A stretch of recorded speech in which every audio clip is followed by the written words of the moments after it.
There's lots of fruit, but look at how it's spread out. See how it's opened up?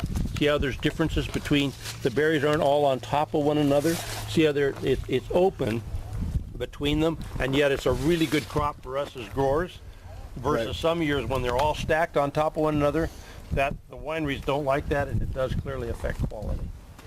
But this year they're spread out, but they're all over the vine, which means for good yield, but good quality.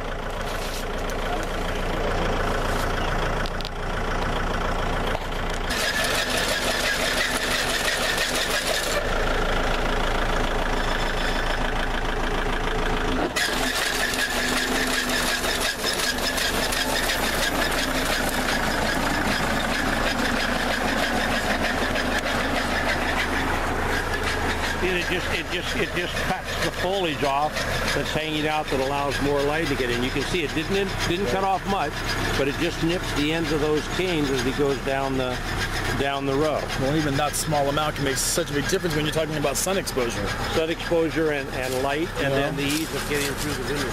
Yeah.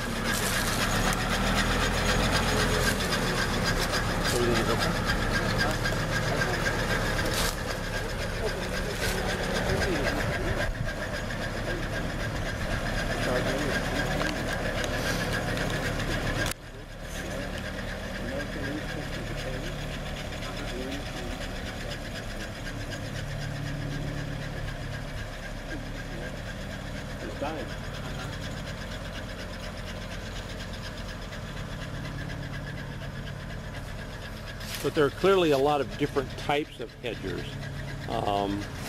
We've just had this one for a long time, and it works really well for us. But the main thing is just reducing some of that foliage, which allows the plant then to put more nutrients back into the grapes. The key thing is that you don't cut the canes too early in the year, because if you cut them too early in the year, say in early July, when the plant or the vine is still growing really vigorously, it'll actually put out a lot of new growth and new shoots and create more foliage, which then takes away from fruit development. And so it's a fine line about how early in the season you actually want to cut canes. Does it create or more so more foliage cutting down on fruit as far as shade or it's because if it's got too many leaves on there, wouldn't it in theory make more fruit?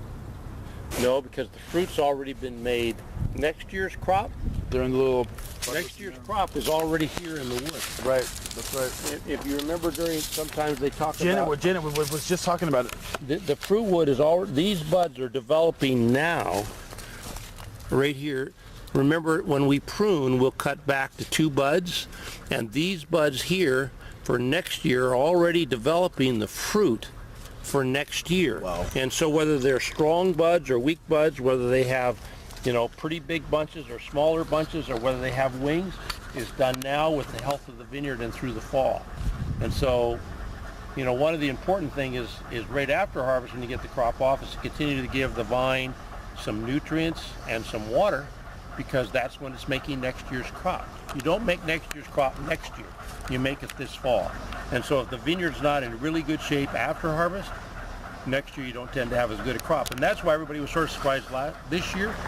We got a really good crop this year after a really big crop last year. Right. Because the fall and early winter was really good and the vines came out strong. Yeah. Yeah. Where some years we don't have any fall rain. We don't have an early rains in November or December. Of course, this year the problem was we didn't have any late rains. Right. We had all those early rains. They got all our rains early. Had good bud rate. So let's look at where he's coming back down with the cane. And quickly get out of the way. Okay, we're coming out this way.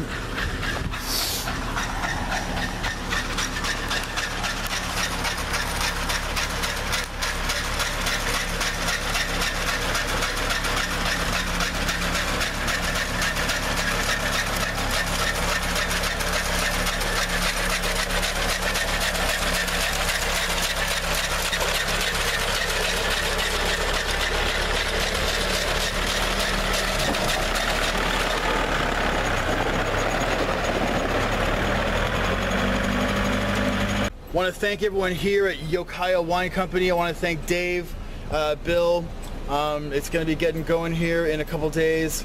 Inside Juice is going to be here to document it. I look forward to it. Mark Milton for Inside Juice from Yokayo Wine Company in beautiful Ukiah, California.